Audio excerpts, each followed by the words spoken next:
এ কি রে, এতক্ষণ লাগলো তোর আসতে? কই কই ডাক্তার বাবু কই? কি বাবা নান্টু, তুই চুপ করে আছিস কেন? ডাক্তার বাবুকে পেলাম না বাবা। ডাক্তার বাবুকে পেলি না মানে? ডাক্তার বাবু রুগী দেখার জন্য শহরে গেছে, উনি আজকে আসবেন না। পুরো গ্রাম ঘুরে আমি আরো অন্য লোকের কাছে জিজ্ঞাসা করলাম, কিন্তু অন্য কোনো ডাক্তারের খোঁজ কেউ দিতে পারলো না। এ তো মহা বিপদে পড়ে গেল রে। এই বিপদের সময় এবার আমি কি করব? বাইরে এমনিতেই এই দুর্যোগ অঝরে বৃষ্টি পড়ছে, এবার আমি বৌমাকে নিয়ে কি করি? হ্যাঁ গো, নান্টুকে ডাক্তার ডেকে আনলো। এই মাগিটা হয়েছে আর একজন, সেই থেকে চিল্লি চিল্লি জ্বালিয়ে মারলো। ভোদা কি জানি এই অসময় দুর্যোগের মধ্যে আবার কোন কুলাঙ্গার আসছে।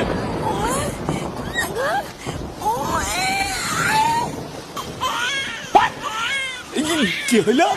চোদনা হরে কি আবার একা একাই পকাত করে বেড়াই গেল নাকি? এই এত তাড়াতাড়ি এসে ঘরে কাঁদতে এসেছে গো।